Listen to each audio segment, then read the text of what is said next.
एक समय की बात है, कांचीपुरम पर राजा चंद्रसेन का शासन था। उनके 2 पुत्र थे जिनके नाम लव और कुश थे। दोनों ही अब युवा हो चुके थे। राजा का एक मंत्री था जिसका नाम सुमंत था, जो अत्यंत बुद्धिमान और चतुर था। राजा अक्सर अपने कार्यों में मंत्री की सलाह लिया करता था। एक दिन मंत्री सुमंत ने राजा चंद्रसेन से कहा, महाराज, आपके दोनों पुत्र बहुत ही प्रतिभाशाली हैं। अब उचित समय आ चुका है कि उनका राज्याभिषेक कर दिया जाए। राजा ने उत्तर दिया, हाँ मंत्री जी, मैं भी इसी बारे में सोच रहा था। आप जो कहना चाहते हैं मैं समझ चुका हूं। लगता है महाराज, दोनों में से किसका राज्याभिषेक करना है यह निर्णय आप कर चुके हैं। चाहे आप किसी का भी राज्याभिषेक करें, दोनों तो आपके ही पुत्र हैं। राजा ने कहा, परंतु दोनों में बुद्धिमानी एक समान नहीं है। कुश में राजा बनने की सारी योग्यताएं हैं, वहीं लव बहुत ही शांत स्वभाव का है। इसलिए मैंने कुश को राज्य का कार्यभार सौंपने का फैसला किया है, क्योंकि लव में राजा बनने की योग्यता नहीं है, ऐसा मेरा मानना है। मंत्री ने कहा, परंतु महाराज, असली बात तो यह है कि मंत्री कुछ कहना चाहता था, परंतु वह बात को बदल देता है और कहने लगा, नहीं नहीं, आपने तो बहुत ही सोच समझकर फैसला लिया होगा। और फिर मंत्री वहां से चला गया। कुछ दिनों के बाद लव और कुश में किसी बात को लेकर बहस हो जाती है। वे दोनों अपने पिता के पास जाते हैं। लव ने कहा, पिताजी, हम दोनों के बीच एक विवाद हो गया है। राजा ने कहा, अच्छा, क्या विवाद है? जरा विस्तार से बताओ, मैं अभी फैसला कर देता हूं। लव ने कहा, हमारे राज्य में कई लोग बहुत ही गरीब हैं। उनके पास खाने के लिए अनाज भी नहीं है, तो ऐसे में उनकी भूख मिटाने के लिए कुछ योजनाएं बनाई जानी चाहिए। इससे न सिर्फ उनकी भूख मिटेगी, बल्कि लोगों में महाराज का सम्मान और भी ज्यादा बढ़ जाएगा। परंतु कुश ने कहा, यह योजना गलत है। पिताजी, यदि कोई समस्या आ जाए तो उस समस्या की जड़ क्या है, यह जानकर उसका कोई पक्का उपाय करना चाहिए। इस तरह की अस्थायी योजना बनाने से समय समय पर वह समस्या फिर से आती रहेगी। भूखे लोगों की भूख मिटाना ही काफी नहीं है, बल्कि अनाज कैसे उगाते हैं यह उन्हें सिखाया जाए। तब वे न सिर्फ अपनी भूख मिटाएंगे, बल्कि कई और लोगों की भी भूख मिटा सकेंगे। सिर्फ लोगों की प्रशंसा पाने के लिए अगर काम करेंगे तो लोग आलसी हो जाएंगे। दोनों की बातें सुनने के बाद महाराज कुछ देर तक सोचते रहे और फिर अपने मंत्री की ओर देखते हुए बोले। मंत्री ने कहा, महाराज, भूख मिटाना कोई बड़ी बात नहीं है। गरीबी को यदि जड़ से समाप्त कर दिया जाए तो यह सही निर्णय होगा। राजा ने कहा, यदि राज्य से गरीबी समाप्त हो जाएगी तो लोग राजा को भूल जाएंगे। इसीलिए मुझे कुश की बात सही लगती है, जबकि लव की सोच सही नहीं है। राज्य चलाने के लिए केवल बुद्धि ही नहीं, बल्कि योग्यता भी होनी चाहिए, और यह योग्यता लव में नहीं है। लव, अब तुम आगे से कोई भी गलत सलाह मत देना। मंत्री जी से कहा, कुश के राज्याभिषेक की तैयारी कीजिए। यह कहकर महाराज वहां से चले गए। महाराज ने कुश का पक्ष तो लिया, लेकिन लव की बात को गलत ठहराकर उन्होंने लव का अपमान भी किया। यह अपमान लव से सहन नहीं हुआ और वह बिना किसी को बताए एक दिन साधारण कपड़े पहनकर राज्य छोड़कर चला गया। वह कई नगर और गांव में घूमता हुआ एक दूसरे राज्य में पहुंच गया। रास्ते से गुजरते हुए उसने देखा कि एक पेड़ के नीचे एक संत लोगों को उपदेश दे रहे थे।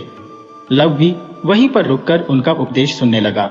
उसने एक आदमी से पूछा, महाशय, पुराने ग्रंथों और शास्त्रों की लिखी हुई बातों को इतनी सरलता से समझाने वाले यह कौन है? उस आदमी ने कहा, यह अग्निसार है। इस गांव के शिव मंदिर के पुजारी हैं। यह बहुत ही अच्छे इंसान है। इनकी एक बेटी भी है जिसका नाम है सरिता। यह जिससे भी अपनी बेटी की शादी करना चाहते हैं वह उसे पसंद नहीं आता। चाहे कितना भी समझा लो, इनकी बेटी मानती ही नहीं। यही कारण है कि यह अक्सर दुखी रहते हैं। कथा समाप्त होते ही लव अग्निसार के पास गया और कहने लगा, गुरुजी, आपने जो कथा सुनाई है उससे मेरे कई संदेह दूर हो गए हैं। अभी तक मैं सोच रहा था कि एक सन्यासी बन जाऊं तो मेरे मन को शांति मिल जाएगी, परंतु अब समझ में आ गया है कि संसार में रहते हुए भी शांति प्राप्त की जा सकती है। इसके लिए मैं आपको धन्यवाद देता हूं। लव की बातें सुनकर अग्निसार उससे बहुत प्रभावित हुए और उन्होंने लव को पसंद किया। उन्होंने पूछा, बेटे, तुम्हारा नाम क्या है? तुम्हारे माता पिता कौन है और तुम कहां से आए हो? लव ने सच्चाई छुपाते हुए कहा, गुरुजी, मेरा नाम अर्पण है। बस मुझे इतना ही मालूम है कि मैं बचपन से ही बिना माँ बाप के रहा हूं। इससे ज्यादा मैं अपने बारे में कुछ नहीं जानता। संत ने कहा, अगर तुम्हारा इस दुनिया में कोई नहीं है तो तुम मेरे घर पर आकर रह सकते हो। अर्पण ने उनका न्योता स्वीकार कर लिया और उनके घर चला गया। उनके घर में उनकी बेटी सरिता, जिसे कभी कोई पुरुष अच्छा नहीं लगता था, अर्पण को देखकर बहुत प्रभावित हुई। एक दिन उसने अर्पण से कहा, क्या वह उसके साथ गांव के कुएं पर पानी भरने चलेगा? अर्पण उसकी सहायता के लिए तैयार हो गया और उसके साथ कुएं पर पहुंच गया। सरिता जानती थी कि इस समय कुएं पर कोई नहीं होगा। वहां पहुंचकर वह अर्पण से कहने लगी, आमतौर पर मैं पुरुषों को पसंद नहीं करती, इसीलिए मैंने अभी तक शादी नहीं की, लेकिन तुम्हें देखकर मेरे मन में एक इच्छा जागी है। आज रात पिताजी किसी रिश्तेदार से मिलने के लिए दूसरे गांव में जाने वाले हैं। मौका अच्छा है, तुम रात को मेरे कमरे में आ जाना। अर्पण ने कहा, तुम्हारे पिता को मैं गुरु मानता हूं और तुम उनकी बेटी हो, इसीलिए तुम्हारे लिए इस प्रकार के विचार रखना मेरे लिए पाप है। तुम्हें भी ऐसे विचार नहीं रखने चाहिए। अर्पण के ऐसा कहने पर सरिता उसे बहुत समझाने लगी, परंतु अर्पण पर इसका कोई प्रभाव नहीं पड़ा। फिर सरिता ने सोचा कि इसे सबक सिखाना चाहिए। उसने अचानक अपने हाथों की चूड़ियां तोड़ दी, हाथों को खरोच लगा ली और बालों को बिखेरकर रोने लगी। रोते रोते वह अपने घर पहुंची और अपने पिता से कहने लगी, पिताजी, अर्पण ने मुझ पर बुरी नजर डाली है। आपने एक आस्तीन के सांप को अपने घर में आश्रय दिया है। देखिए, उस दुष्ट अर्पण ने मेरी क्या हालत कर दी है। संत जानते थे कि उनकी बेटी पुरुषों को पसंद नहीं करती, इसलिए वह यह बात मान लेते हैं कि अर्पण ने यह घिनौना कार्य किया है। शायद इसी इरादे से वह उनके घर आया था। दोनों पिता पुत्री गांव के मुखिया के पास जा पहुंचे। मुखिया ने अर्पण को भी बुलाया। सरिता ने नाटक करते हुए झूठ को सच बनाकर मुखिया को कह सुनाया। मुखिया ने जब अर्पण से इस बारे में पूछा तो अर्पण ने कोई उत्तर नहीं दिया। मुखिया ने एक बार फिर से पूछा, अर्पण, क्या तू अपराधी है? तूने यह अपराध किया है? मुखिया के सवाल का कोई भी उत्तर दिए बिना अर्पण बिल्कुल शांत बना रहा। तू कोई जवाब नहीं दे रहा, तूने चुप्पी क्यों साध रखी है? इसका मतलब तूने ही अपराध किया है, इसीलिए तुझे दंड देना ही चाहिए। सरिता गुरुजी की बेटी है, यह बात जानते हुए भी तूने यह अपराध क्यों किया? न्याय के अनुसार तो तुझे इस अपराध का दंड यह मिलना चाहिए कि तेरे हाथ पैर काट दिए जाएं। लेकिन पता नहीं क्यों मेरा मन यह कहता है कि तू अपराधी नहीं है, और सरिता के पास भी इस बात का कोई प्रमाण या गवाह नहीं है। इसीलिए मैं इस बारे में कोई भी फैसला नहीं ले पा रहा हूं। जब मुखिया कोई भी फैसला नहीं ले पाया तो उसने इस मामले की सारी जानकारी उस राज्य के राजा देव वर्मा को दी। राजा देव वर्मा ने कहा, मुखिया जी, जब अर्पण इस अपराध पर मौन है और सरिता ने अपनी गवाही दे दी है तो तुम्हें अर्पण को दंड देना चाहिए था। मुखिया ने कहा, महाराज, अर्पण का शांत स्वभाव देखकर मुझे नहीं लगता कि वह अपराधी है। मेरे विचार में आप एक बार उन दोनों से मिलने और फिर उनका पक्ष सुनकर सही निर्णय करें। राजा देव वर्मा ने कहा, ठीक है, मैं इस बारे में विचार करूंगा, तुम अभी जा सकते हो। देव वर्मा की एक बेटी थी जिसका नाम यमुना था, जो बहुत ही सुंदर और अक्लमंद थी। महाराज को जब भी कोई संदेह होता वे अपनी बेटी से सलाह करते थे। इस बार भी उन्होंने अर्पण और सरिता का सारा मामला उसे कह सुनाया। तब यमुना कहने लगी, पिताजी, हमें उस संत सरिता और अर्पण को अपने सामने बुलाना चाहिए, उनसे बात करनी चाहिए। उनसे बात करने के बाद ही पता चलेगा कि कौन अपराधी है और कौन निर्दोष है। आप उन तीनों को राज दरबार में बुलाइए। यमुना के कहने पर राजा ने तीनों को राज दरबार में बुलाया और उनसे पूछताछ की। पिता पुत्री ने राजा के सामने वही बात कही जो उन्होंने मुखिया के सामने कही थी, परंतु अर्पण का शांत स्वभाव देखकर राजा को भी संदेह हुआ कि वह निर्दोष है। सबूत न होने पर अर्पण को दंड देने का मन देव वर्मा का नहीं था, परंतु अर्पण निर्दोष है, इस बात का भी कोई प्रमाण नहीं था। तब राजा अपनी बेटी की तरफ देखने लगे।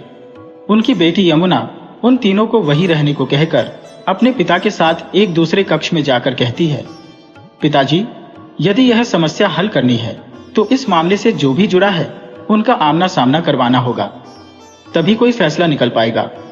हमें उसी के लिए कोशिश करनी होगी। परंतु यह सब कैसे होगा? राजा ने पूछा। आप यह सब मुझ पर छोड़ दीजिए। पिताजी, यमुना ने कहा, आप उनसे कहिए कि फैसला सुनाने में 2 दिन का समय लगेगा, बाकी की व्यवस्था मैं कर लूंगी। यह कहकर यमुना मुस्कुराने लगी। फिर यमुना के आदेश के अनुसार सरिता और अर्पण को राजमहल में ही 2 अलग अलग कमरों में ठहरा दिया गया। दोनों ही कमरे एक दूसरे के बिल्कुल पास पास ही थे। इसके बाद यमुना राजा के पास आकर कहती है, अभी तक इस अपराध का कोई गवाह नहीं मिला है, इसीलिए अब इस मामले में मैं और आप ही गवाह बनेंगे। आइए प्रमाण ढूंढते हैं। फिर वह पिता को अर्पण के कमरे के पास ले गई। अर्पण के कमरे के दरवाजे में एक छेद था, जिसमें से कमरे में क्या हो रहा है यह साफ देखा जा सकता था।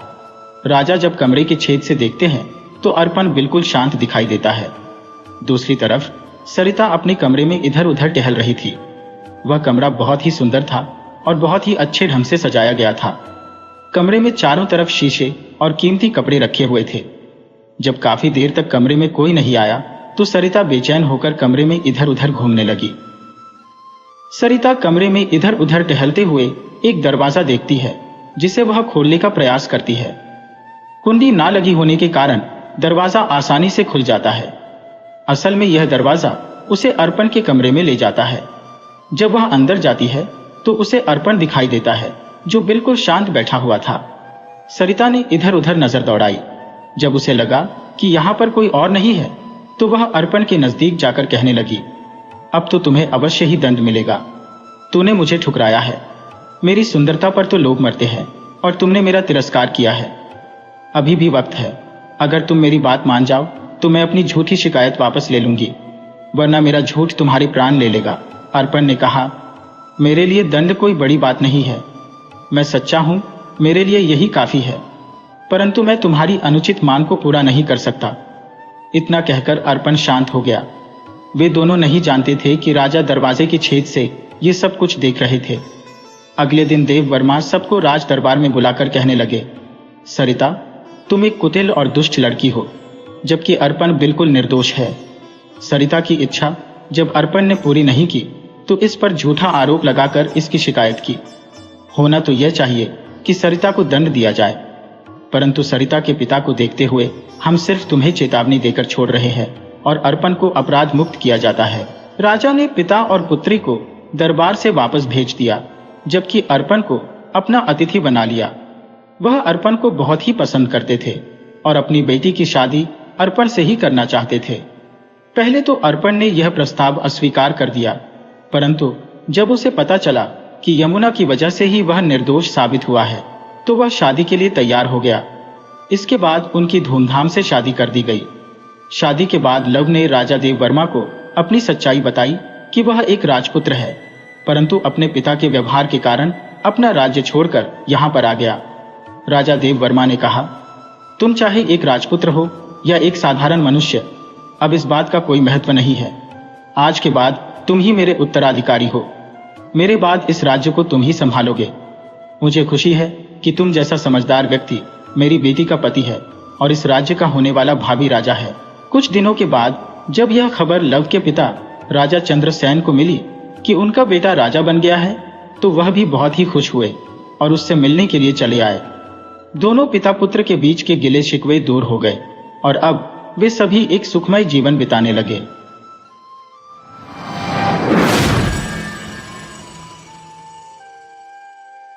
यह बहुत दिनों पहले की बात है कि रूस में एक बहुत ही अमीर किसान अपनी 3 बेटियों के साथ रहता था।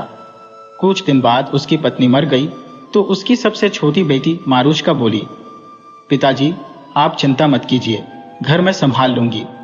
और वह एक अच्छी गृहस्थी संभालने वाली साबित हुई। पर उसकी दोनों बड़ी बहनें बहुत ही आलसी और कामचोर थी। उनको कोई भी चीज बहुत देर तक खुश नहीं रख सकती थी, न तो कोई पोशाक, न कोई फ्राक, न ही कोई काफ्तान। एक दिन वह किसान बाजार जाने के लिए तैयार हुआ तो उसने अपनी बेटियों से पूछा कि वह उनके लिए वहां से क्या लेकर आए। उसकी बड़ी बेटियां तुरंत बोली, पिताजी, आप हम दोनों के लिए खूब बढ़िया सिल्क का शाल लेकर आना, जिस पर लाल और सुनहरे रंग में फूल बने हो। मारुष्का चुप रही तो पिता ने उससे पूछा, और बेटी तुम्हारे लिए? मारुष्का बोली, पिताजी, मेरे लिए तो बस फेनिस्ट बाज का एक पंख लेते आइएगा। ये सुनकर किसान बाजार चला गया। अय्यर जब वह वहां से लौट कर आया तो वह अपनी दोनों बड़ी बेटियों के लिए तो 2 शाल ले लाया, पर फेनिस्ट बाज का पंख उसको सारे बाजार में ढूंढने पर भी नहीं मिला। कुछ महीने बाद वह फिर बाजार गया तो उसने फिर अपनी बेटियों से पूछा कि वह उनके लिए बाजार से क्या लाए। उसकी दोनों बड़ी बेटियों ने कहा कि वह उनके लिए चांदी के जूते लेकर आए, पर मारुष्का ने धीरे से कहा, पिताजी, मेरे लिए तो वही फेनिस्ट बाज का एक पंख लेते आइएगा। उस दिन भी वह किसान सारे दिन बाजार में फेनिस्ट बाज का पंख ढूंढता रहा। वह अपनी बड़ी बेटियों के लिए चांदी के जूते तो खरीद लाया, पर फेनिस्ट बाज का पंख उसे उस दिन भी कहीं नहीं मिला। और एक बार फिर वह मारुष्का की मंगाई हुई चीज नहीं ला सका। एक बार फिर उसकी बेटी ने उसको तसल्ली दी, पिताजी, आप बहुत चिंता न करें, आपको वह फिर मिल जाएगा। कुछ महीने बाद वह किसान एक बार फिर बाजार जाने लगा तो उसने अपनी बेटियों से एक बार फिर पूछा कि वह उनके लिए क्या लेकर आए। तो उसकी दोनों बड़ी बेटियों ने उससे कहा कि वह उनके लिए नारंगी रंग के गाउन लेकर आए। पर जब मारुष्का से पूछा गया तो उसने वही कहा, पिताजी, मेरे लिए तो वही फेनिस्ट बाज का एक पंख लेते आइएगा। पिता बाजार चला गया। उसने अपनी बड़ी बेटियों के लिए नारंगी गाउन तो खरीद लिए, पर फेनिस्ट बाज का पंख उसको उस दिन भी हर दुकान पर पूछने पर भी कहीं नहीं मिला। वह बेचारा बड़ा नाउम्मीद होकर घर लौट रहा था कि रास्ते में उसको एक बहुत ही बूढ़ा मिला। वह बूढ़ा किसान से बोला, गुड्डे भाई, तुम किधर जा रहे हो? किसान ने जवाब दिया, तुमको भी गुड्डे भाई, मैं बड़ा दुखी होकर घर वापस जा रहा हूं। मेरी सबसे छोटी बेटी ने मुझसे फेनिस्ट बाज का एक पंख लाने के लिए कहा था, पर मुझे लाख ढूंढने पर भी वह कहीं नहीं मिला। वह बूढ़ा आदमी मुस्कुराया। उसने अपनी जेब से बिच के पेड़ की छाल का एक बक्सा निकाला और उस किसान से बोला, जो तुम्हें चाहिए वह मेरे पास है। मुझे मालूम है कि तुम्हारी बेटी इस पंख के लायक है, सो यह पंख उसी का है। कहकर उस बूढ़े आदमी ने वह पंख बक्से के साथ उस किसान को दे दिया। वह किसान बहुत खुश हो गया। हालांकि किसान को वह पंख किसी दूसरे मामूली पंख जैसा ही लगा, पर उसने उस पंख को लेकर उस बूढ़े आदमी को धन्यवाद दिया और अपने घर चला गया। घर पहुंचकर उसने अपनी तीनों बेटियों की चीजें उनको दे दी। उसकी दोनों बड़ी बेटियों ने अपने अपने गाउन पहनकर देखे और अपनी सबसे छोटी बहन की हंसी उड़ाई। इस पंख को तो तुम अपने बालों में लगा लेना और फिर देखना तुम कितनी सुंदर लगती हो। मारुष्का बस जरा सा मुस्कुरा दी, बोली, कुछ नहीं। उस रात को जब घर में सब लोग सो गए तो मारुष्का ने बक्से में से अपना वह पंख निकाला और नीचे फर्श की तरफ उड़ा दिया। फिर वह फुसफुसाई, मेरे पास आओ ओ फेनिस्ट, मेरे चमकीली आंखों वाले बाज। और वह पंख तुरंत ही एक चमकीली आंखों वाले नौजवान में बदल गया। वह नौजवान इतना सुंदर था जितना कि सुबह का आसमान होता है। दोनों आपस में तब तक बात करते रहे जब तक सुबह पौ नहीं फट गई। पर पौ फटते ही वह नौजवान फर्श से टकराया और फिर से बाज बन गया। मारुष्का ने अपनी खिड़की खोल दी और वह बाज उसमें से होकर आसमान में उड़ गया। इस तरह उसने उस नौजवान को 3 रात बुलाया, लेकिन चौथी रात को उसकी दोनों बड़ी बहनों ने किसी को अपनी बहन के कमरे में बातें करते सुन लिया और सुबह को एक बाज को उसकी खिड़की से बाहर उड़ते देख लिया। उस दिन दोनों खुराफाती बहनों ने अपनी बहन के कमरे की खिड़की पर एक बहुत ही तेज चाकू लगा दिया। जब रात हुई तो जब वह बाज वहां आया तो उस तेज चाकू से टकरा गया। उसके दोनों पंख उसकी धार से कट गए थे। मारुष्का तो सो रही थी, वह सोती रही, उसको कुछ पता ही नहीं चला। बाज एक गहरी सांस लेकर बोला, अच्छा विदा प्रिय, अगर तुम मुझे सचमुच प्यार करती हो तो तुम मुझे फिर पालोगी, पर मुझे पाना इतना आसान नहीं होगा। तुमको धरती के दूसरे छोर तक जाना पड़ेगा। तुमको 3 लोहे के जूते और 3 लोहे के डंडे तोड़ने होंगे और 3 पत्थर की डबल रोटी खानी होंगी।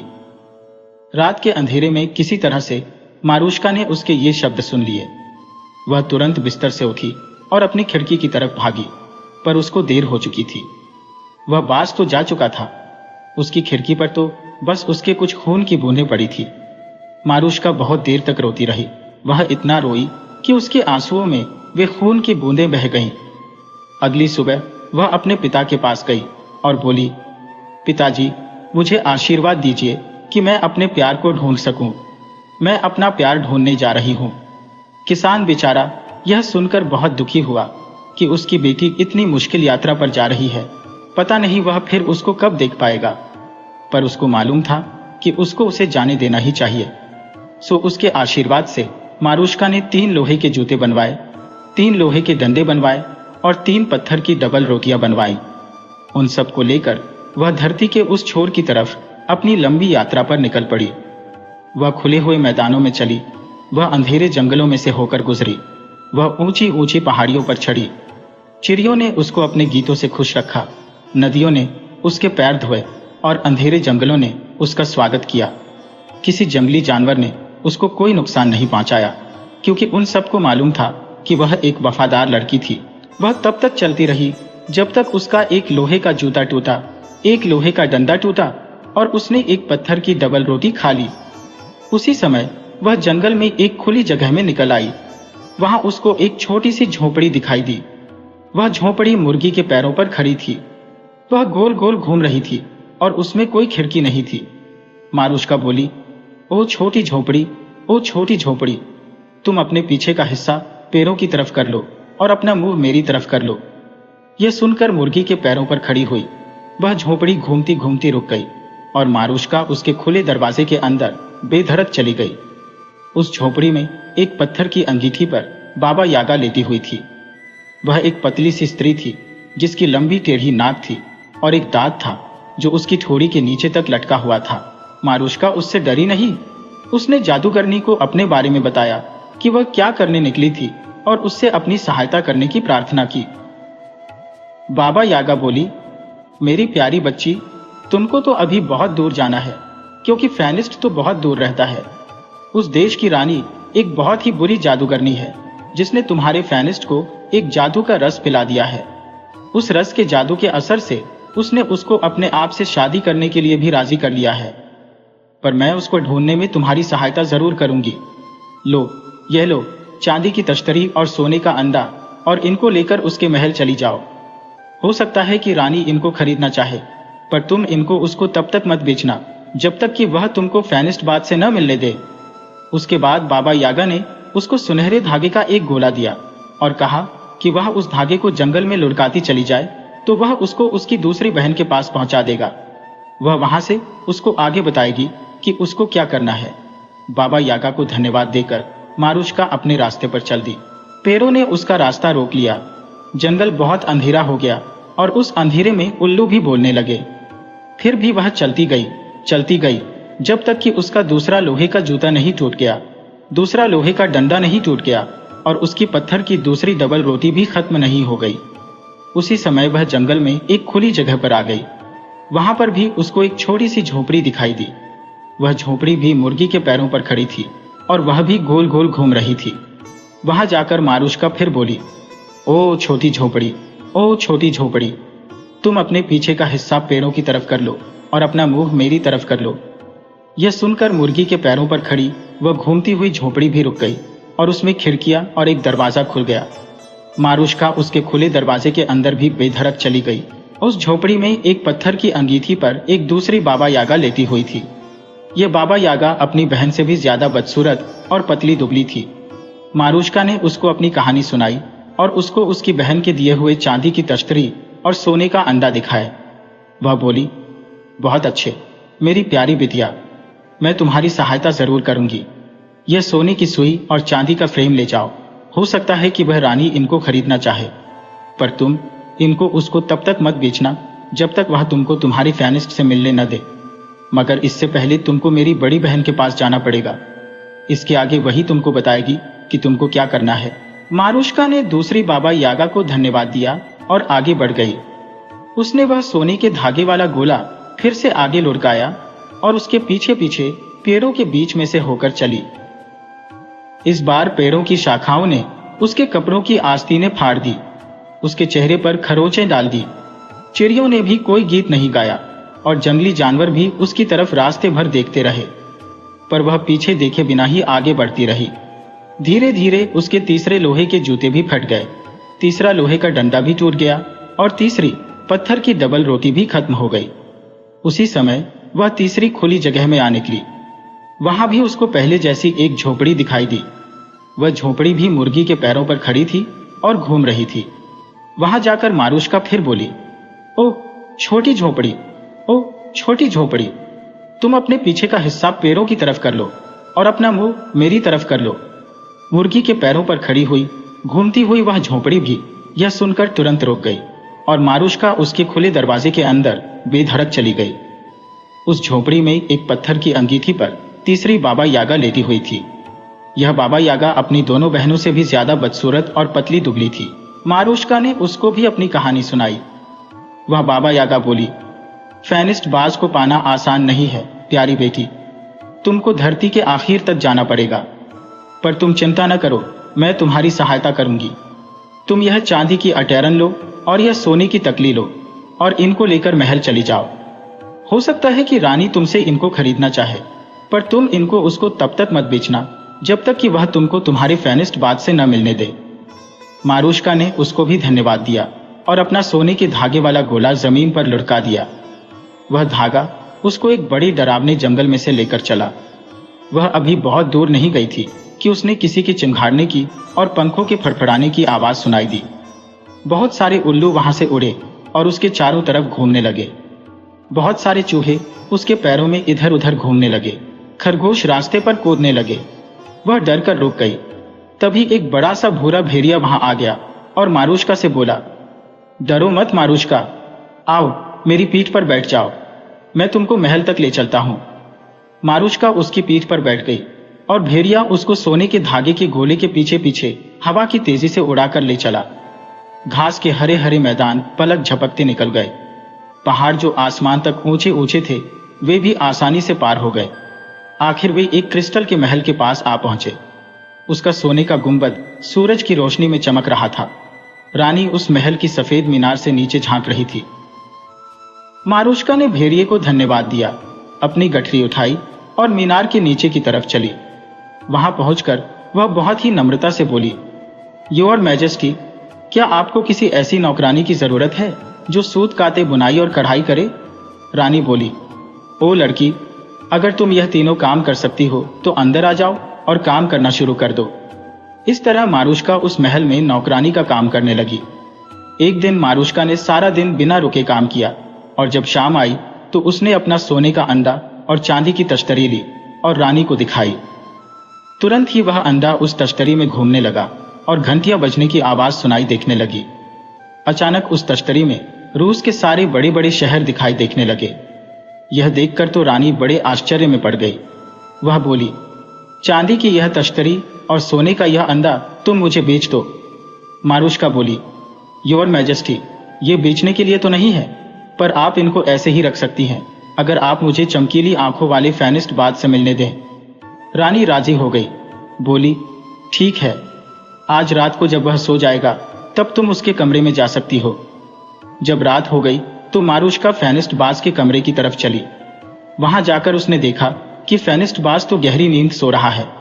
उसने उसको जगाने की बहुत कोशिश की, पर वह उसको जगा नहीं सकी क्योंकि रानी ने उसकी कमीज में जादू की एक पिन लगा दी थी। उसने उसको जगाने की बहुत कोशिश की, उसको पुकारा, उसकी गहरी काली भौहों को चूमा, उसके पीले हाथों को सहलाया, पर वह तो सोता ही रहा, किसी तरह भी नहीं जागा। सुबह जब खिड़की से सूरज की किरणें अंदर आईं, तब तक भी जब वह अपने प्रिय फेनिस्ट को नहीं जगा सकी तो उसको वहां से वापस आना पड़ा। अगले दिन फिर उसने लगकर काम किया और शाम को उसने अपना चांदी का फ्रेम और सोने की सुई निकाली। सुई ने अपना काम अपने आप करना शुरू कर दिया तो मारुष्का बुड़बुड़ाई, तू एक ऐसा कपड़ा काट जिससे वह अपनी आंखों की भौहों को रोज सुबह साफ कर सके। इस बार मारुष्का ने रानी को सुई और फ्रेम दिखाया तो रानी उसको भी तुरंत ही खरीदने के लिए कहने लगी। मारुष्का ने फिर वही जवाब दिया, योर मैजेस्टी, ये बेचने के लिए तो नहीं है, पर आप इनको ऐसे ही रख सकती हैं अगर आप मुझे फेनिस्ट को एक बार फिर से देखने दें। रानी फिर राजी हो गई, ठीक है, तुम उसको आज की रात फिर देख सकती हो। जब रात हुई तो मारुष्का एक बार फिर से फेनिस्ट के सोने के कमरे में गई, पर वह तभी भी बहुत ही गहरी नींद सो रहा था। बहुत उठाने पर भी वह नहीं उठा। वह बोली, ओह मेरे प्यारे फेनिस्ट, मेरे बहादुर चमकीली आंखों वाले बाज, जागो और मुझसे बात करो। पर वह तो गहरी नींद ही सोता रहा क्योंकि चालाक रानी ने उसके बालों में कंघी करते समय एक जादू की पिन लगा दी थी, जिसकी वजह से मारुष्का उसको लाख कोशिश करने पर भी नहीं जगा सकी। सुबह होने पर उसको अपनी कोशिश छोड़ देनी पड़ी और उसको वहां से आना पड़ा। उस दिन भी उसने सारा दिन खूब लगकर काम किया और जब शाम हुई तो उसने अपनी चांदी की अटैरन और सोने की तकली निकाली और रानी को दिखाई। पहले की तरह से रानी ने इस बार भी उनको उससे खरीदना चाहा, पर मारुष्का ने फिर से वही जवाब दिया, योर मैजेस्टी, ये चीजें बेचने के लिए नहीं है, पर आप इनको ऐसे ही रख सकती हैं अगर आप मुझे फेनिस्ट को एक बार आखिरी बार फिर से देखने दें। रानी यह सोचते हुए फिर राजी हो गई कि मारुष्का उसको जगाने में कामयाब नहीं हो पाएगी, क्योंकि आज उसको वह जादू का रस पिलाकर सुला देगी। वह बोली, ठीक है, तुम उसको आज की रात एक बार और देख सकती हो। रात हुई और मारुष्का एक बार फिर आखिरी बार फेनिस्ट के सोने वाले कमरे में घुसी। फेनिस्ट और दिनों की तरह से आज भी गहरी नींद सो रहा था।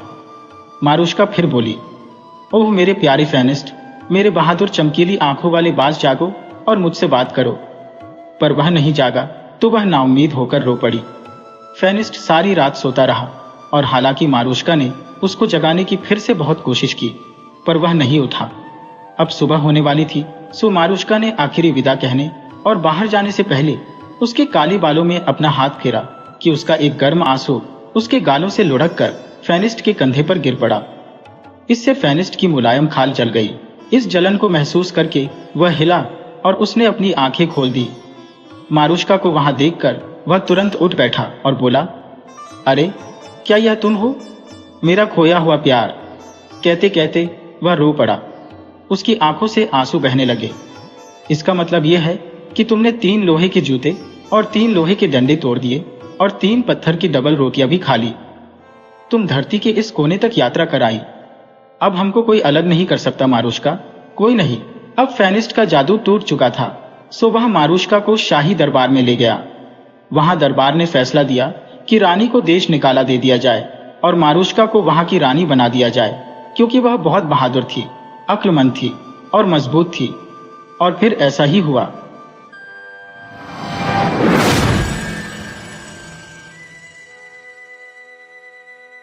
रेत के आदमी के बराबर कहानियां सारी दुनिया में कोई भी नहीं जानता। वह उन्हें सुनाना भी जानता है। शाम के वक्त जब बच्चे मेज के चारों तरफ या किसी कोने में स्टॉल पर बैठे होते हैं, तब वह चुपके से सीढ़ियों से आता है। पैरों में मोजे पहने हुए होते हैं, इसलिए कोई आवाज नहीं होती। वह धीरे से दरवाजा खोलकर कमरे में आता है और बच्चों की आंखों में रेत फेंक देता है, जिससे वे आंखें खुली नहीं रख पाते। वह उनके पीछे खड़ा होकर उनकी गर्दन पर धीरे से फूंक मारता है। इससे उनका सिर भारी हो जाता है, पर दुखता नहीं है, क्योंकि रेत का आदमी बच्चों को प्यार करता है। वह सिर्फ यह चाहता है कि वे बिस्तर में चुपचाप लेट जाएं, जिससे वह उन्हें कहानियां सुना सके। जब बच्चे सो जाते हैं, तब वह उनके पलंग पर बैठ जाता है। वह बड़े अजीब कपड़े पहनता है। उसका सूट रेशमी होता है, पर उसका रंग बताना बहुत मुश्किल है, क्योंकि वह रंग बदलता रहता है। एक पल वह हरा दिखता है तो दूसरे में लाल और फिर नीला हो जाता है। वह अपनी दोनों बाहों के नीचे छाता दबाए रखता है। एक तस्वीरों से भरा है। उसे वह अच्छे बच्चों के पलंग के सिरहाने रख देता है, जिससे वे पूरी रात अच्छे सपने देख सके। दूसरे छाते पर कोई तस्वीर नहीं है। वह बूढ़े बच्चों को मिलता है। वे सारी रात करवटें बदलते रहते हैं और सुबह जब वे उठते हैं, उन्होंने कोई सपना नहीं देखा होता। हफ्ते में 7 दिन होते हैं। सोमवार उस शाम जालमर को बिस्तर पर लिटाने के बाद रेत का आदमी बोला, देखो, मैं जरा तुम्हारा कमरा ठीक करूंगा। फौरन गमलों के पौधे बड़े बड़े पेड़ बन गए, जो छत तक पहुंचने लगे। उन्होंने अपने अंगों को फैलाया और फिर दीवार के नीचे आ गए, फिर ऊपर चले गए। कमरा बहुत प्यारा हरा भरा कुंज बन गया। हर डाल पर फूल खिले हुए थे। हर फूल गुलाब से ज्यादा सुंदर और खुशबूदार था। अगर तुम उन्हें खाते तो वे जैम से ज्यादा मीठे लगते। पेड़ों पर सुनहरी रंग के फल और किशमिश से भरे बन लगे हुए थे। यह सब कुछ बहुत बढ़िया था, पर इस सारी खूबसूरती के बीच कोई दुखी था। जालमर अपने स्कूल की किताबें जिस मेज की दराज में रखता था, वहां से ठंडी सांसें भरने और रोने कराहने की आवाजें आ रही थी। रेत के आदमी ने दराज खोलते हुए कहा, क्या बात है? स्लेट सांसें भर रही थी। जालमर ने उस पर सवाल किए थे और सब कुछ गलत जोड़ा था। स्लेट के कोने पर डोरी से बंधी पेंसिल ऐसे उछल रही थी जैसे रस्सी से बंधा छोटा सा कुत्ता हो। वह मदद करना चाहती थी, पर कर नहीं पा रही थी। जालमर की कॉपी भी सिसक रही थी। सुनने से भी दुख हो रहा था। हर पन्ने पर बहुत सुंदर अक्षरों में जो छपा था, वह बच्चों को दोबारा लिखना था। जालमर ने कोशिश की थी, पर उसके अक्षर छपे हुए अक्षरों से नहीं मिल रहे थे। वे सीधी खड़ी होने की जगह लाइन पर घिसट से रहे थे। ऐसा लग रहा था कि वे बेहोश होने वाले हैं या उन्हें द्वारे पड़ रहे हैं। छपे हुए अक्षरों ने चिल्लाकर कहा, सीधे खड़े हो, हमें देखो। जालमर के अक्षर बोले, हम यही चाहते हैं, पर ऐसा नहीं कर सकते क्योंकि हमारी तबीयत ठीक नहीं है। रेत का आदमी बोला, तुम्हें मछली का तेल पीना चाहिए, इससे मदद मिली। जालमर ने जो अक्षर लिखे थे वे डर कर सीधे हो गए। रेत के आदमी ने सख्ती से बेचारे अक्षरों को देखते हुए कहा, आज रात कहानियों के लिए वक्त नहीं होगा, मैं इनसे कवायद कराऊंगा। वे शर्मा गए। सारे अ के अक्षर शर्माए हुए दिख रहे थे। बाएं दाएं बाएं दाएं, उसने हुक्म दिया और अक्षर उसे ऐसे मान रहे थे जैसे सैनिक हो। जल्दी ही वे ऐसे सीधे और सुंदर खड़ी हो गए जैसे उनके छपे हुए भाई थे। पर अगली सुबह जब जालमर ने देखा तो वे पिछले दिन की तरह भद्दे दिख रहे थे। मंगलवार जैसे ही जालमर बिस्तर में गया, रेत के आदमी ने अपनी जादुई छड़ी से कमरे के सारे फर्नीचर को छुआ और वे बोलने लगे। वे सब अपने बारे में बातें कर रहे थे, सिवाय उगालदान के। वह चुपचाप अपने कोने में खड़ा था। वह दूसरों के अहंकार और स्वार्थ से तंग आ चुका था। वे सिर्फ अपने बारे में सोचते थे और कभी एक पल के लिए भी उस जैसे गरीब के बारे में नहीं जो एक कोने में खड़ा रहता था और सब उसमें थूकते थे। अलमारी के ऊपर की दीवार पर एक सोने के फ्रेम में जड़ी बहुत सुंदर तस्वीर टंगी थी, जिसमें पेड़, फूल, नदी के पास घास के मैदान का दृश्य था। उनके पीछे बहुत से महल थे। रेत के आदमी ने उसे भी छुआ और उस तस्वीर की हर चीज में जान पड़ गई। पेड़ की डालें हवा में हिलने लगी, चिड़िया गाने लगी, आसमान में बादल उड़ने लगे, उनकी छाया नीचे घाटी की घास पर पड़ने लगी। रेत का आदमी झुका, उसने सोते हुए जालमर को बिस्तर से उठाया और उसे तस्वीर तक ऊंचा किया। लड़के ने एक कदम उठाया और तस्वीर में चला गया। पेड़ों के पत्तों में से सूरज चमक रहा था। वह नदी तक भागा। वहां किनारे से बंधा लाल और सफेद रंग का एक छोटा सा जहाज खड़ा था।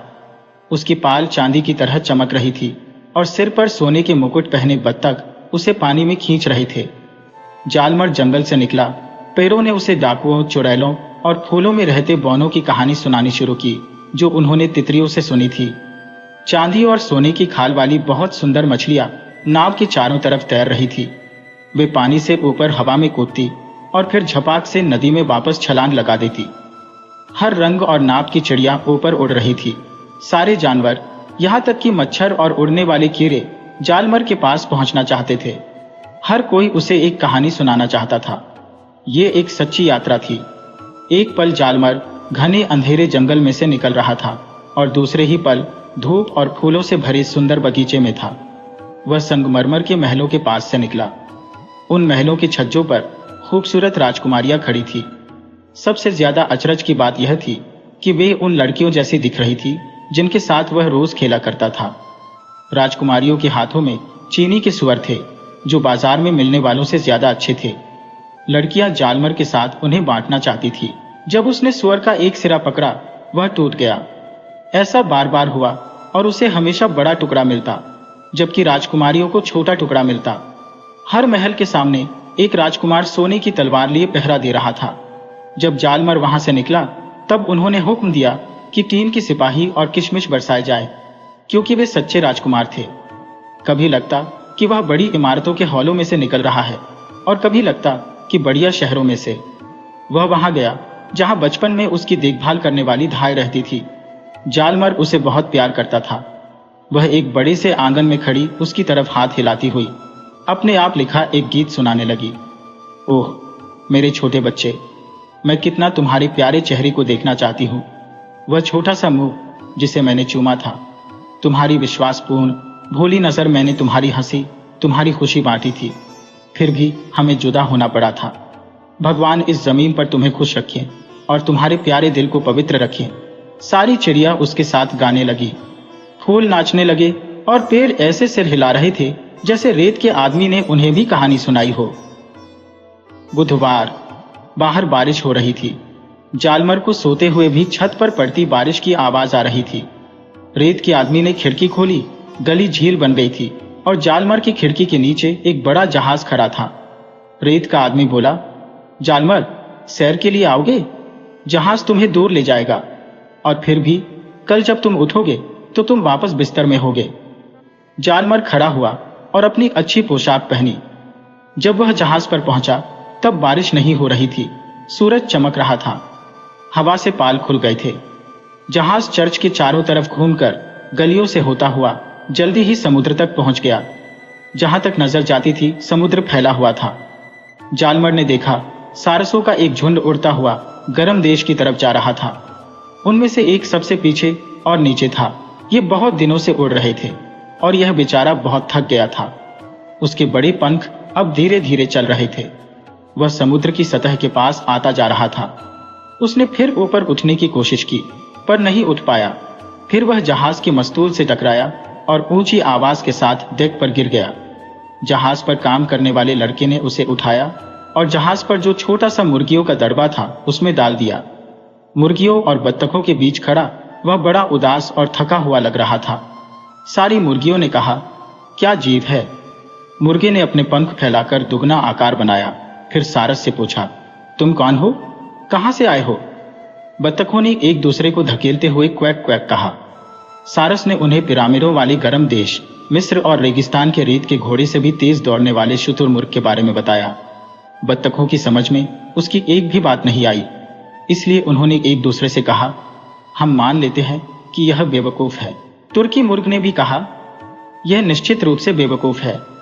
वह इतनी आवाज कर रहा था कि सारस ने बोलना बंद कर दिया। वह दड़बे के एक कोने में खड़ा अफ्रीका के बारे में सोच रहा था। कितनी सुंदर पतली लंबी टांगे हैं, मुर्गा बोला। 1 गज की क्या कीमत है। सारी बत्तखें हंसने लगी। Quack quack quack. सारस ने ऐसा दिखाया जैसे उसे इस बेइज्जती के बारे में कच सुनाई न दिया हो। मुर्ग ने कहा, तुम्हें इस हंसी के खेल में शामिल होना चाहिए क्योंकि यह मजाक था। क्या तुम्हें यह मजाक बहुत गंदा लगा। मेरा मतलब तुम्हारे जैसे किसी को जिसकी इतनी लंबी टांगे हैं। फिर वह हंसा। तुम मजाक भी नहीं समझते। हम सब हंसी मजाक करना जानते हैं और बुद्धिमान है। हम मजेदार हैं। मुर्ग और बत्तख अपने आप को बहुत मजाकिया समझकर खुश होते रहे। जालमर दड़बे तक गया, दरवाजा खोला और सारस को बाहर निकाल लिया। आराम करने के बाद अब वह फिर उड़ने के लिए तैयार था। उसने जालमर की तरफ देखकर गर्दन हिलाई जैसे शुक्रिया कर रहा हो। फिर अपने बड़े पंख फैलाए और दक्षिण में मिस्र की तरफ उड़ गया। मुर्गियां कटकट करने लगी, बत्तखें क्वैक क्वैक करने लगी और मर्ग का चेहरा लाल हो गया। कल तुम सबका सूप बनाया जाएगा, जालमर बोला और तभी उसकी आंख खुल गई। वह वापस अपने छोटे से बिस्तर पर था। रेत का आदमी सचमुच उसे एक अजीब यात्रा पर ले गया था। बृहस्पतिवार। अब रेत के आदमी ने शुरू किया, डरो नहीं, यहाँ एक छोटा सा चूहा है।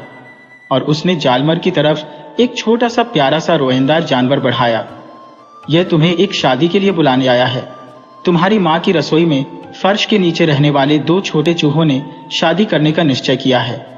वहां उनका एक सुंदर घर है, पर मैं नीचे चूहे के बिल में कैसे जा सकता हूं, जालमर ने पूछा। रेत के आदमी ने सोचते हुए कहा, देखता हूं, मुझे तुम्हें छोटा बनाना पड़ेगा। उसने जालमर को अपनी जादुई छड़ी से छुआ। फौरन लड़का छोटा होने लगा। फिर वह तर्जनी जितना रह गया। अब तुम टीन के सैनिक की पोशाक उधार मांग लो। जब कहीं बुलाया जाए तो वर्दी पहनना अच्छा लगता है, जालमर ने कहा। मैं यही करूंगा। और उसने पल भर में वर्दी पहन ली और एक अच्छा टीन का सैनिक लगने लगा। एक छोटी सी चूहिया ने कहा, श्रीमान, क्या आप अपनी माँ की उंगली की टोपी सिलाई के समय उंगली में पहनने वाली में बैठने की कृपा करेंगे। वह आपकी गाड़ी होगी और मैं आपका घोड़ा। क्या एक लड़की मुझे खींचेगी, उसे मुश्किल नहीं होगी, जालमर ने नम्रता से पूछा।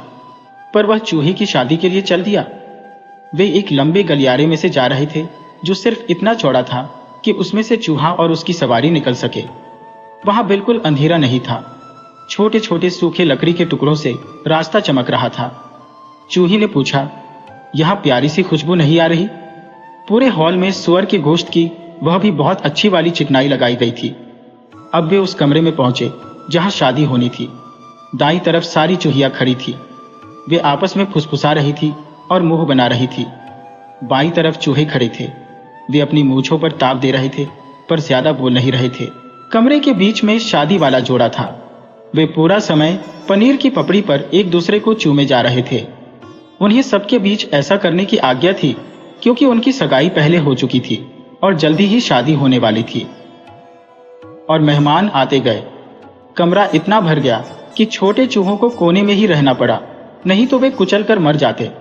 शादी वाला जोड़ा अब दरवाजे में खड़ा था, जिससे रास्ता और बंद हो गया था। कमरा भी गलियारे की तरह चिकना किया गया था। वही शादी की दावत थी। मेहमान जब चाहें चबा सकते थे। मिठाई की जगह मूंगफली परोसी जा रही थी। उन पर परिवार के एक सदस्य ने शादी वाले जोड़े के नाम के पहले अक्षर काटकर बना दिए थे। सब कुछ अद्भुत था। सारे चूहों ने घोषणा की कि शादी बहुत बढ़िया रही और बातचीत भी बहुत अक्लमंदी की थी। शादी हो जाने पर चूहिया जालमर को वापस ले आई। वह एक बढ़िया दावत थी जिसके लिए उसे बुलाया गया था, पर उसे अपने आप को छोटा बनाकर कीन के सैनिक की पोशाक पहननी पड़ी थी। शुक्रवार रेत के आदमी ने कहा कि बहुत से बड़े आदमी, खासकर जो बुरे हैं, मुझे अपने पास आने और कहानी सुनाने को कहते हैं। वे विनती करते हैं, ओ दयालु रेत के आदमी, कृपा करके आओ। हम सो नहीं पा रहे हैं, हमारी आंखें बंद नहीं हो रही। हम सारी रात जागते हुए अपने बुरे कामों को देखते रहते हैं। वे हमारे बिस्तर पर भूतों की तरह बैठकर हम पर उबलता पानी फेंक कर हमें जगाए रखते हैं। क्या तुम आकर उनसे जाने को नहीं कहोगे जिससे हम सो सकें? फिर वे लंबी ठंडी सांस भरते हैं और कहते हैं, हम इसके लिए तुम्हें रुपए देंगे। सिर्फ आकर हमसे शुभ रात्रि कहो। अच्छे रेत के आदमी, हमने रुपए खिड़की की चौखट पर रख दिए हैं, पर ऐसी चीजें आप पैसों से नहीं खरीद सकते। रेत के आदमी ने समझाया। आज रात को क्या होगा? जालमर ने पूछा। क्या तुम एक और शादी में जाना चाहोगे? रेत के आदमी ने हंसते हुए पूछा। यह कल रात वाली से थोड़ी अलग तरह की होगी। तुम्हारी बहन का गुड्डा जो आदमी के से कपड़े पहने हैं और जिसे तुम सब हरमन कहते हो, बर्था नाम की गुड़िया से शादी करना चाहता है। आज बर्था का जन्मदिन है और उसे बहुत से उपहार मिलने की उम्मीद है। ओह, मैं वह सब जानता हूं, जालमर ने विरक्ति से कहा। मेरी बहन हर वक्त अपनी गुड़ियों के जन्मदिन या शादी करती रहती है, खासकर जब उनके नए कपड़े बनने होते हैं। मेरे ख्याल से वह यह काम 100 बार कर चुकी है, पर आज रात यह 101वीं बार होगी और ऐसा मौका बार बार नहीं आता। इसके बाद सब कुछ खत्म हो जाएगा। आओ देखो।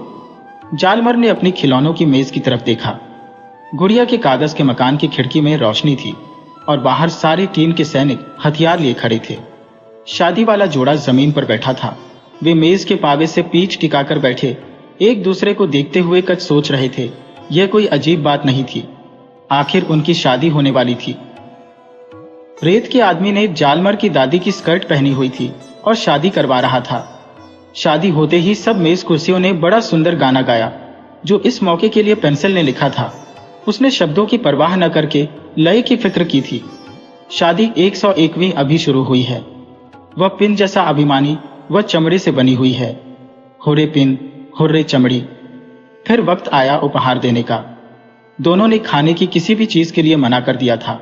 वे प्यार पर जीने वाले थे। दूल्हे ने पूछा, हनीमून के लिए गांव जाना है या विदेश? यह बड़ी मुश्किल समस्या थी। इसलिए दूर दूर तक घूमी हुई अबाबील और अहाते की मुर्गी, जिसने 5 बार बच्चों को जन्म दिया था, राय मांगी गई। अबाबील ने दक्षिण के देशों के बारे में बताया, जहां बेलों पर अंगूरों के गुच्छे लटकते हैं और जहां की हवा हल्की और गर्म होती है। उसने पहाड़ों और उनके सुंदर रंगों के बारे में बताया, जो उत्तर में दिखाई देने वाले पहाड़ों से बहुत अलग होते हैं। मुर्गी बोली, पर वहां बंद गोभी नहीं होती। मैंने एक गर्मी गांव में बिताई थी।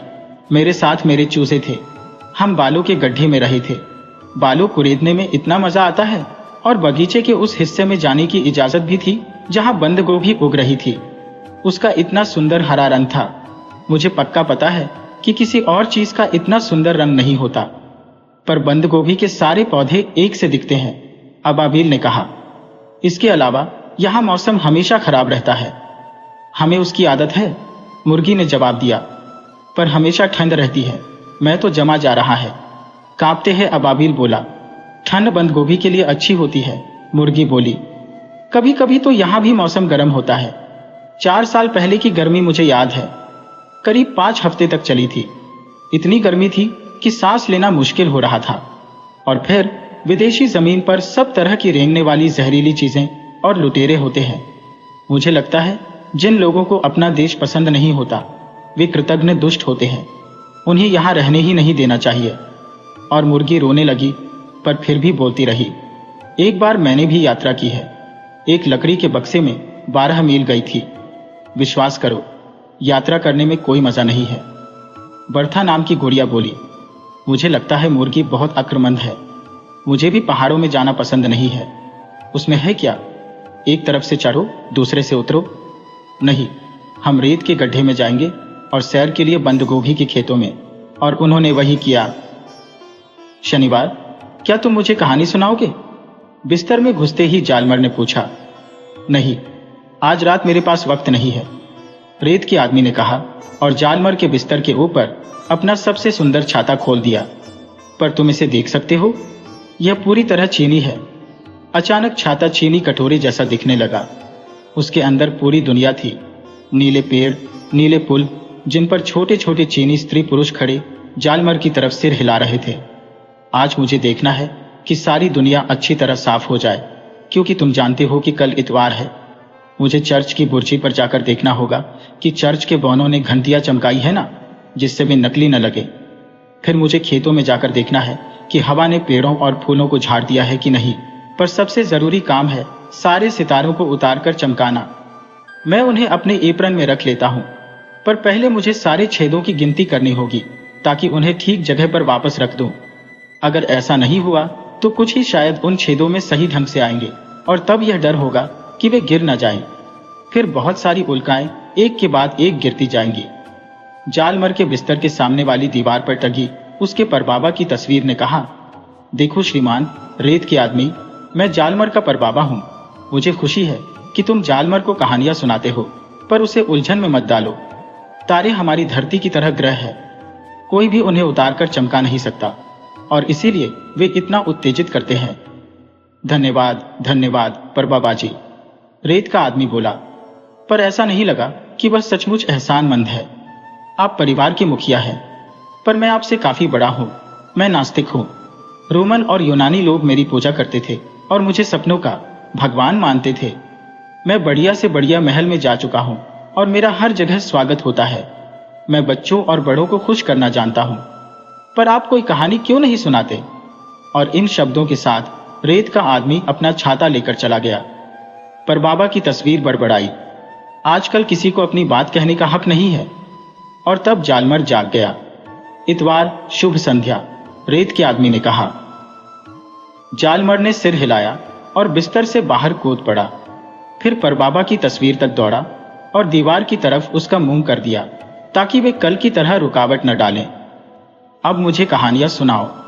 मटर की फली में 5 दानों की, ऊंचे बांध देने वाले मुर्गे की और रफ्फू करने वाली उस सुई की जो अपने को सिलाई की सुई के बराबर समझती थी। जालमर ने मांग की। बहुत हो चुका, रेत के आदमी ने कहा। अच्छी चीज भी ज्यादा नहीं हो जानी चाहिए। इसके अलावा मैं कहानियों की जगह तुम्हें कुछ दिखाना चाहता हूं। मैं तुम्हें अपना भाई दिखाऊंगा। उसे भी रेत का आदमी कहा जाता है, पर वह सिर्फ एक बार आता है और फिर लोगों को घोड़े पर उठाकर ले जाता है। वह कहानी सुनाता है, पर सिर्फ 2 कहानियां जानता है। एक इतनी सुंदर है कि तुम कल्पना भी नहीं कर सकते। दूसरी इतनी भद्दी और डरावनी कि उसका भी वर्णन नहीं कर सकते। रेत के आदमी ने नन्हे जालमर को ऊपर उठाया ताकि वह खिड़की से बाहर देख सके। वह मेरा भाई घोड़े पर आ रहा है। उसे मौत कहते हैं। किताबों में उसकी जैसी तस्वीर खींची जाती है। वह वैसा डरावना या बुरा नहीं है। वह कंकाल भी नहीं है। वह तो उसकी पोशाक के ऊपर चांदी की कड़ाई है। सेना में होने की वजह से वह घुड़सवारी करता है। उसके मखमल के चोगे को देखो। वह आगे आता है और हवा से उसका चोगा पीछे फहराता है। जालमर ने देखा कैसे मौत घोड़े पर आकर मरे हुए लोगों को ले गया। उनमें कुछ बूढ़े थे, कुछ जवान। कुछ को आगे बिठाया, कुछ को पीछे। सबसे एक ही सवाल पूछा, तुम्हारी क्या रिपोर्ट है? सबने जवाब दिया, ओह अच्छी। पर वह उनके जवाबों से संतुष्ट नहीं था। उसे खुद देखना था। जिनके अच्छे नंबर थे उन्हें उसने अपने आगे बिठाया और दुनिया भर की सबसे सुंदर कहानियां सुनाई। पर जिनके बुरे नंबर थे उन्हें अपने पीछे बिठाया और भयानक कहानियां सुनाई। वे लोग रो रहे थे और घोड़े से कूद जाना चाहते थे, पर ऐसा कर नहीं सकते थे। जालमर ने कहा, मैं सोचता हूं मौत से भी अच्छा रेत का आदमी है। मैं उससे नहीं डरता। डरने की कोई वजह ही नहीं है, रेत के आदमी ने मुस्कुराते हुए कहा। सिर्फ यह ध्यान रखो कि तुम्हारे अच्छे नंबर आए। अब ऐसी कहानी को मैं ज्ञान बढ़ाने वाली मानता हूं। पर बाबा की तस्वीर ने बड़बड़ाते हुए कहा, अपनी बात कहने और शिकायत करने का फायदा होता है। अब वे खुश थे। अब तुमने रेत के आदमी की कहानी सुन ली। जब वह आज रात को आए तब तुम खुद उससे कहानी सुनाने को कह सकते हो।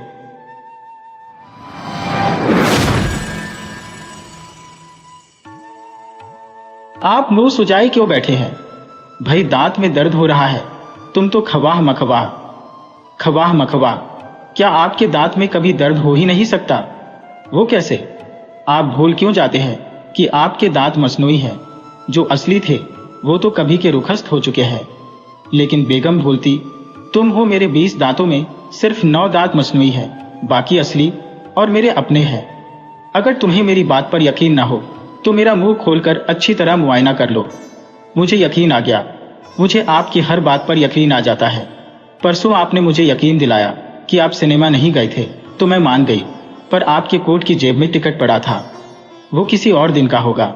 मेरा मतलब है आज से कोई 2-2.5 महीने पहले का, जब मैं किसी दोस्त के साथ पिक्चर देखने चला गया हूँगा। वरना तुम जानती हो मुझे फिल्मों से कोई दिलचस्पी नहीं। तुम तो खैर हर फिल्म देखती हो। खाक, मुझे फुर्सत ही कहाँ होती है। फुर्सत ही फुर्सत है। बच्चियों को स्कूल भेजा, फिर सारा दिन तुम क्या करती हो?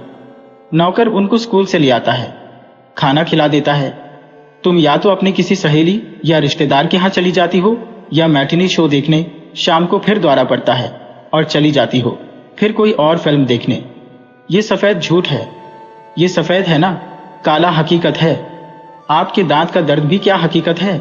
छटाक छटाक बातें कर रहे हैं। सबसे बड़ा दर्द तो तुम हो, इसके सामने दांत का दर्द क्या हकीकत रखता है?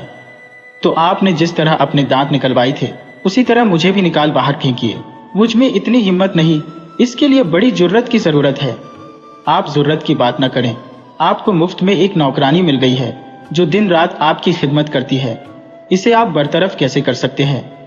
गजब खुदा का, तुमने दिन रात मेरी क्या खिदमत की है। पिछले महीने मुझे जब निमोनिया हो गया था तो तुम मुझे बीमारी की हालत ही में छोड़कर सियालकोट चली गई थी। वो तो बिल्कुल जुदा बात है। जुदा बात क्या है? मुझे, आपको मालूम है, अपनी अजीज तरीन सहेली ने बुलाया था कि उसकी बहन की शादी हो रही है और यहाँ जो मेरी बर्बादी हो रही थी।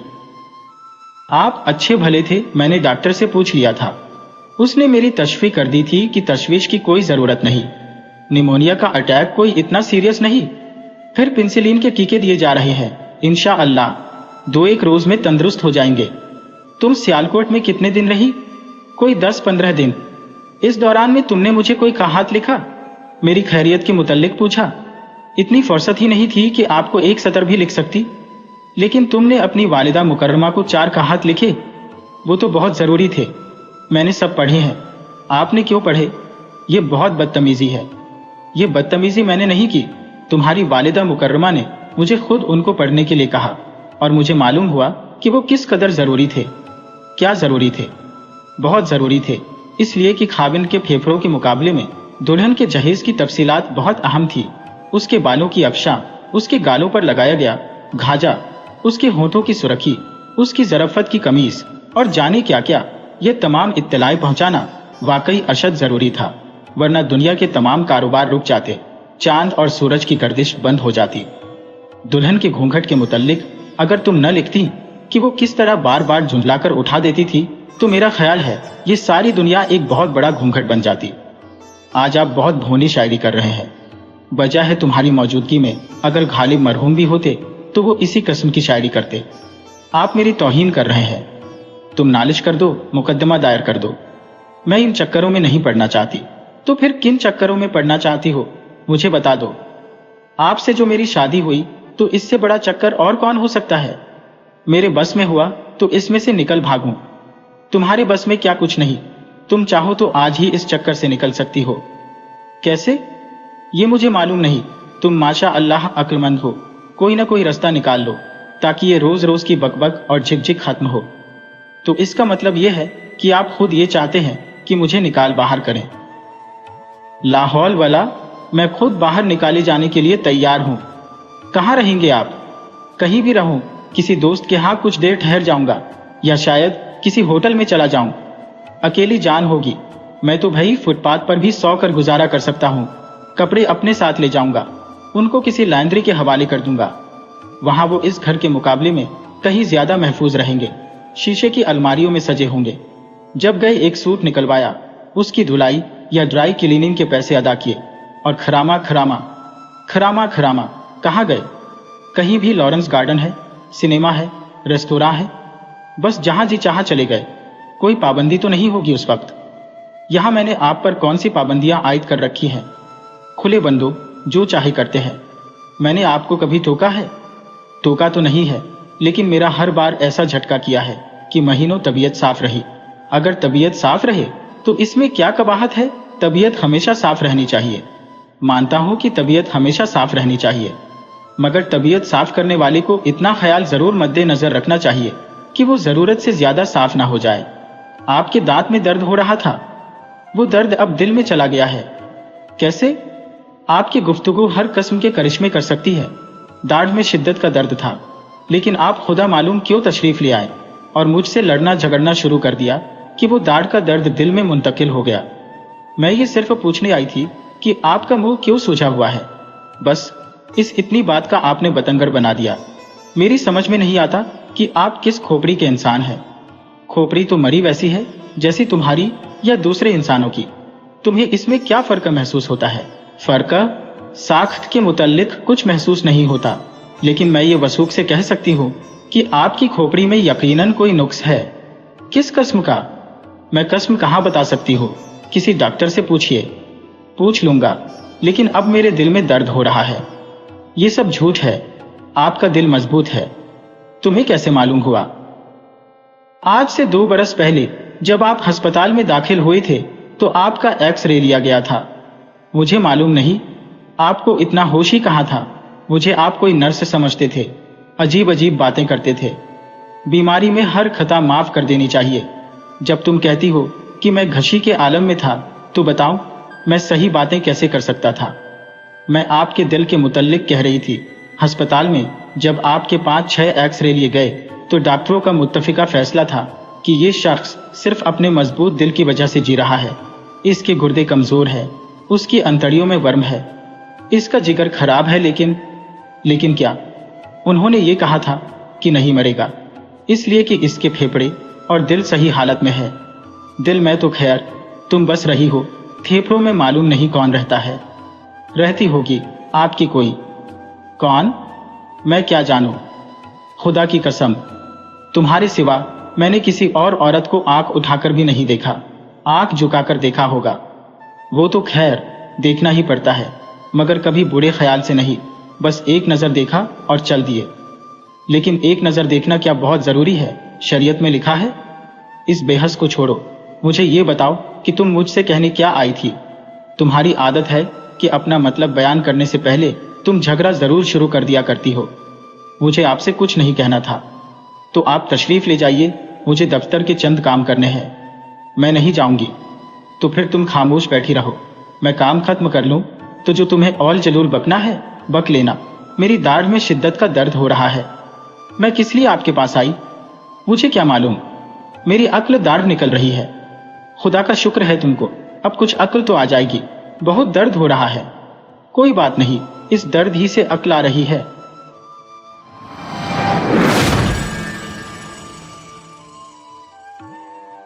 उसके सारे जिस्म में मुझे उसकी आंखें बहुत पसंद थी। ये आंखें बिल्कुल ऐसी ही थी जैसे अंधेरी रात में मोटर कार की हेडलाइट्स, जिनको आदमी सबसे पहले देखता है। आप ये न समझिएगा कि वो बहुत खूबसूरत आंखें थी, हरगिज नहीं।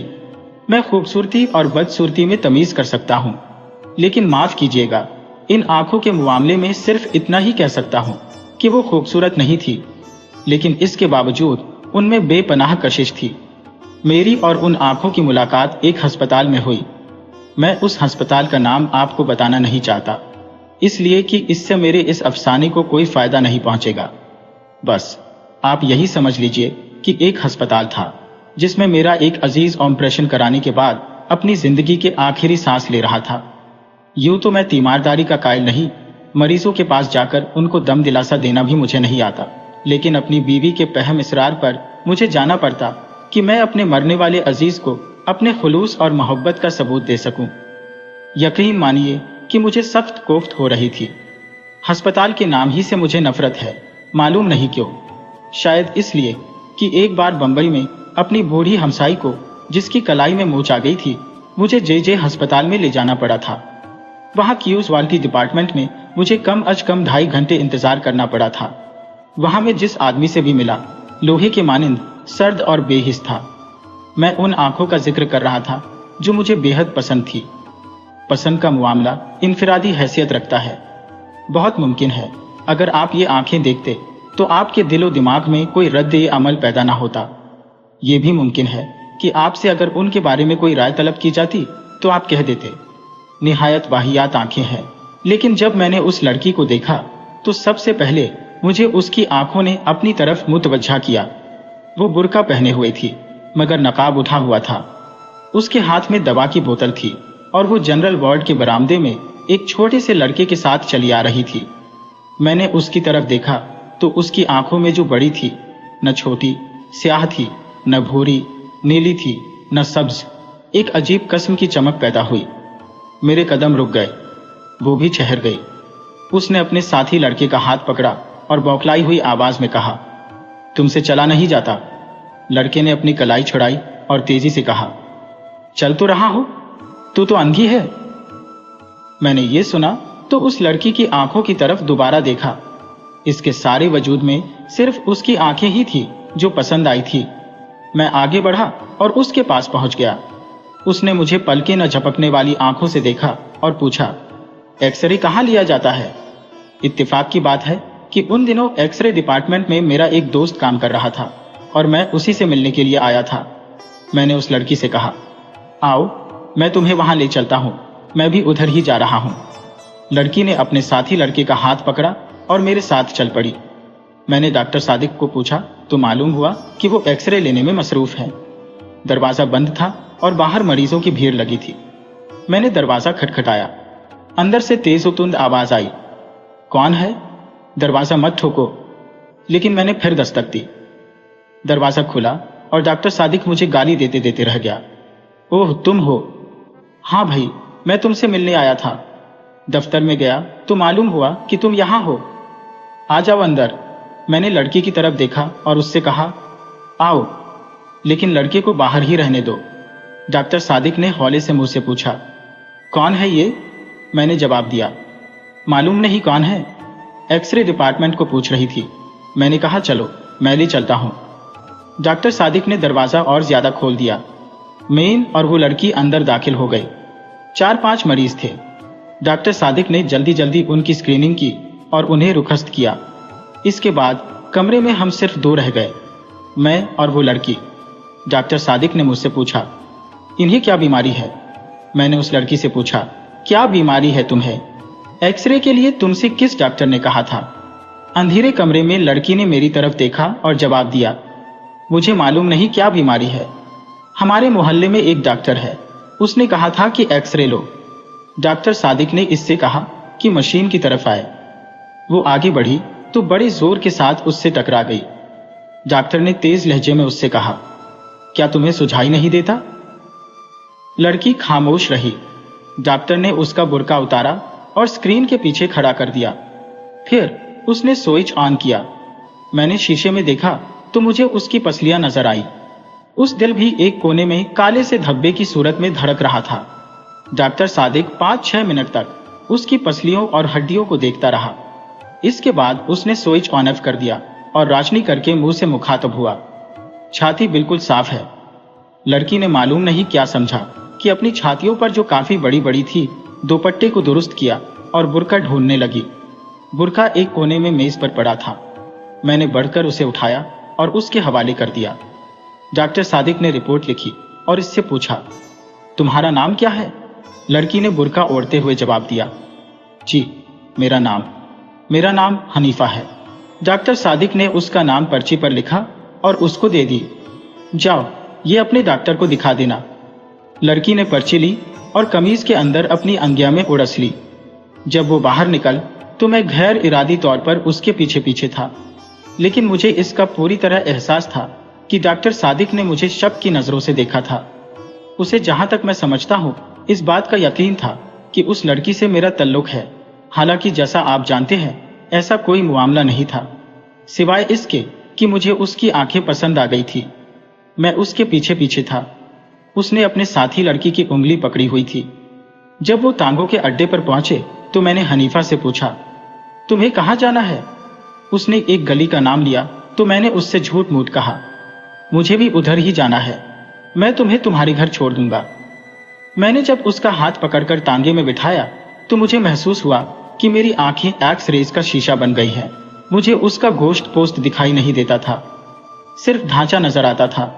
लेकिन उसकी आंखें, वो बिल्कुल साबित व सालिम थी, जिनमें बेपनाह कशिश थी। मेरा जी चाहता था कि इसके साथ बैठूं, लेकिन ये सोचकर कोई देख लेगा। मैंने उसके साथी लड़के को उसके साथ बिठा दिया और आप अगली नशिस्त पर बैठ गया। मैं सादत हसन मंटो हूं। मंटो? ये मंटो क्या हुआ? कश्मीरियों की एक जात है। हम भी कश्मीरी है? अच्छा, हम किंग वाई है। मैंने मुड़कर इससे कहा, यह तो बहुत ऊंची जात है। वो मुस्कुराई और उसकी आंखें और ज्यादा पुरकशिश हो गई। मैंने अपनी जिंदगी में बेशुमार खूबसूरत आंखें देखी थी, लेकिन वो आंखें जो हनीफा के चेहरे पर थी, बेहद पुरकशिश थी। मालूम नहीं उनमें क्या चीज थी जो कशिश का बाइस थी। मैं इससे पेशतर अर्ज कर चुका हूं कि वो कतन खूबसूरत नहीं थी, लेकिन इसके बावजूद मेरे दिल में खब रही थी। मैंने जसारत से काम लिया और इसके बालों की एक लुट को, जो उसके माथे पर लटक कर उसकी एक आंख को ढांप रही थी, उंगली से उठाया और उसके सर पर चस्पाव कर दी। इसने बुरा न माना। मैंने और जसारत की और इसका हाथ अपने हाथ में ले लिया।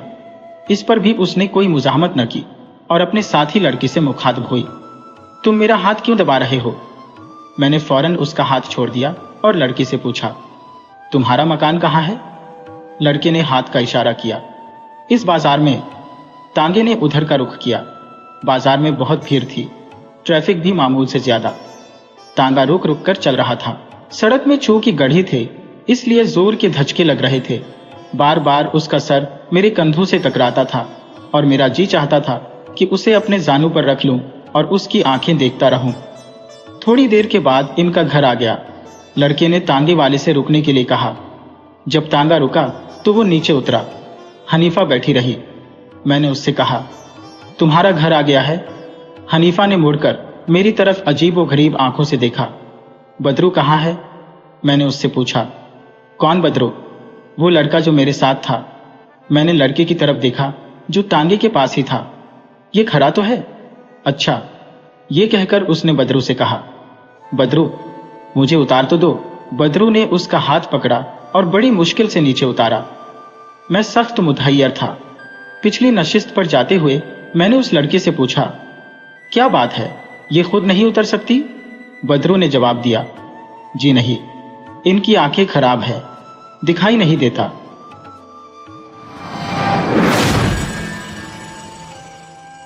वीडियो अच्छी लगी हो तो इसे लाइक करें और ऐसी ही मज़ेदार कहानियों के लिए चैनल को सब्सक्राइब करें और बेल आइकन दबाएं। ज़्यादा से ज़्यादा अपने दोस्तों को शेयर करें। धन्यवाद।